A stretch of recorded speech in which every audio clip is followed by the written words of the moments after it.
उत्तर प्रदेश में 2022 के विधानसभा चुनाव से पहले अलग अलग तरीकों से जनता की नब्ज टटोलकर यह पता लगाने की कोशिशें की जा रही हैं कि किस राजनीतिक पार्टी या गठबंधन की क्या स्थिति है।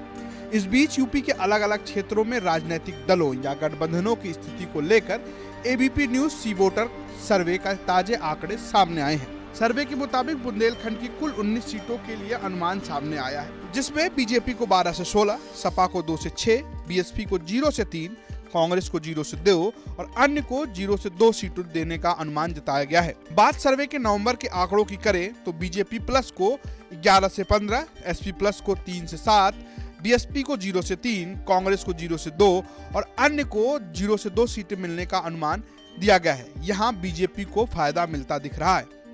अवध क्षेत्र की बात करें तो 118 सीटों के लिए सर्वे का अनुमान सामने आया है, जिसमें बीजेपी प्लस को 72 से 76, सपा प्लस को 38 से 42, बीएसपी को 2 से 6, कांग्रेस को 0 से 2 और अन्य को 0 से 2 सीट मिलने का अनुमान जताया गया है।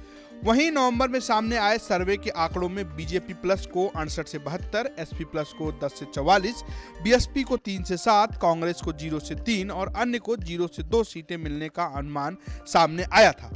पूर्वांचल की बात करें तो 130 सीटों के लिए अनुमान सामने आया है, जिसमें बीजेपी प्लस को 61 से 65, सपा को 51 से 55, बीएसपी को 4 से 8, कांग्रेस को 2 से 6 और अन्य को 2 से 6 सीटें मिलने का अनुमान जताया गया है। बात नवंबर की करें तो सर्वे के मुताबिक बीजेपी प्लस को 67 से 70, एसपी को 47 से 51, बीएसपी को 4 से 8, कांग्रेस को 1 से 5, अन्य को 2 से 6 सीटें मिलने का अनुमान जताया गया था। यहां बीजेपी को कड़ी टक्कर मिलती दिख रही है। वहीं पश्चिमी यूपी की बात करें तो 136 सीटों के लिए सर्वे के अनुमान सामने आए हैं, जिसमें बीजेपी प्लस को 65 से 69, सपा को 58 से 62, बीएसपी को 5 से 9, कांग्रेस को 0 से 4, अन्य को 0 से 2 सीटें मिलने का अनुमान जताया गया है। वहीं सर्वे के नवंबर में सामने आए आंकड़ों में बीजेपी को 64 से 68, एसपी को 58 से 62, बीएसपी को 4 से 8, कांग्रेस को 2 से 6 और अन्य को 0 से 2 सीट मिलने का अनुमान सामने आया था। हालांकि इन सर्वे के आंकड़ों को महज एक संकेत के तौर पर देखा जाना चाहिए।